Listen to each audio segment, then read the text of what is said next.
Well, hey there folks, welcome to The Bottle Opener, the only bartending show on the internet that's taking full advantage of this beautiful Vancouver weather today. So, at least I think it's the only bartending show in Vancouver. So anyways, today on Tasting Notes, we're going to be reviewing George Dickel over here, number 12, Tennessee Whiskey.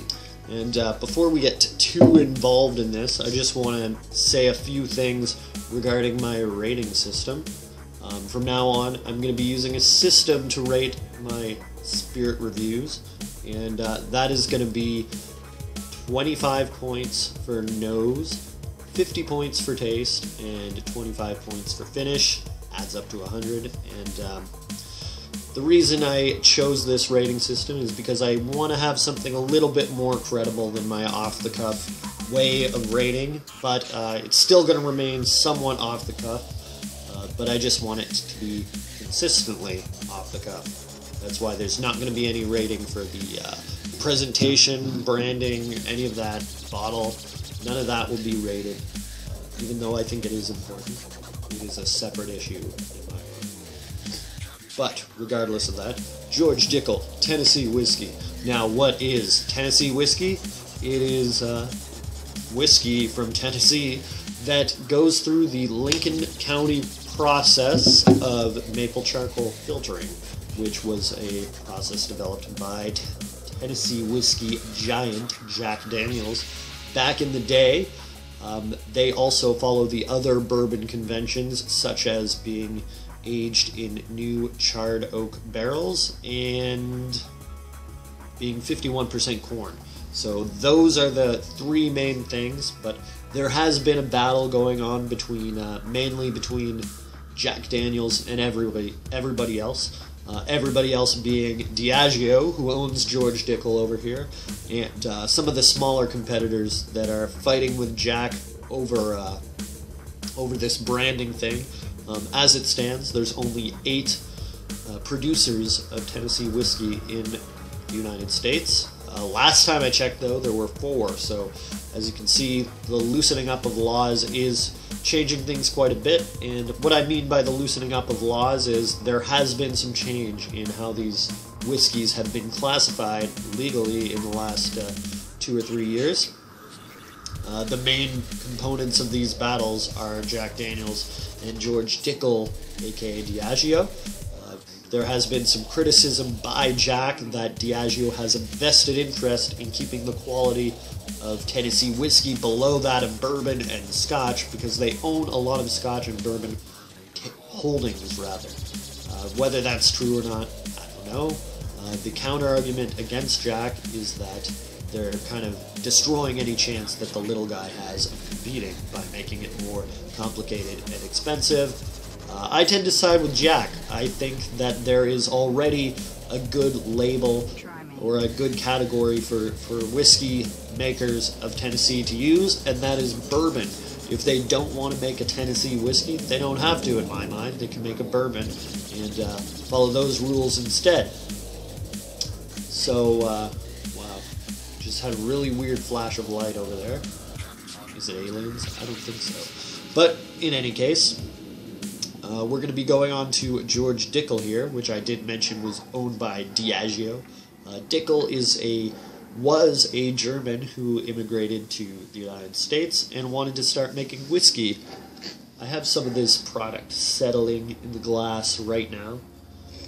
I'm actually kind of stuffed up, so it's a good thing that I wrote down my tasting notes prior. So, as it's been sitting, the aromas of, I would say, butterscotch toffee and caramel,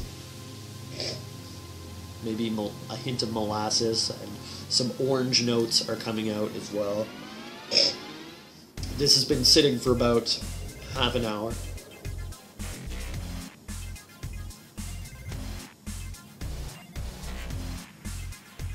The flavor in the taste is kind of mellowed away. A lot of it is gone now after sitting out. You still do get a lot of corn and some sense of sweet and sour, some complexity there. Jesus Christ.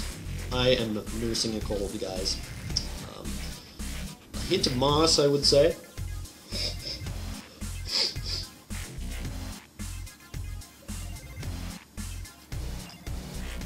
And the finish, after letting this settle for a while, has kind of turned into a corn menthol finish. So, that's with the glass sitting for about half an hour.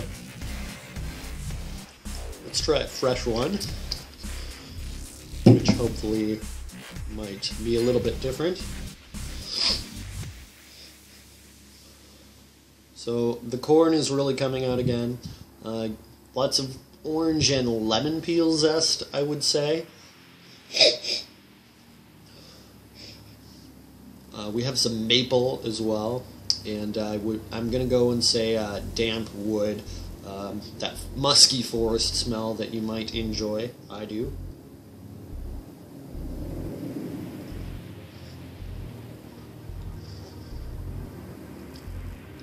The citrus peels return and are joined with the overall taste of lemon, and I would say vanilla is quite prominent in this as well.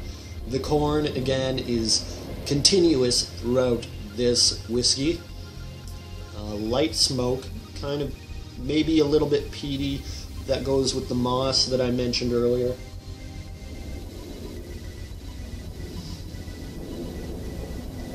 And of course oak. The finish is quite long, menthol, tobacco notes. Don't really like tobacco, but it's kind of small here, in my opinion. It is musky in the finish yet again. That's something that I like quite a bit. That's going to be partly due to the musk in the nose returning in the finish, and of course vanilla does return as well. So how would I rate this? Using my new rating system. The nose is going to get a 21 out of 25, the taste will get a 41 out of 50, and the finish, 20 out of 25. Adds up to 82 out of 100. Not bad, and before I continue on here, or before I end the video rather, I just want to show you guys my new purchase. So of course, St. Patrick's Day is coming up, and I thought I should join in the gimmicky holiday, fake holiday, real holiday, Irish holiday nonsense. I don't think I'm part Irish. I think maybe Scottish, but not any Irish in me.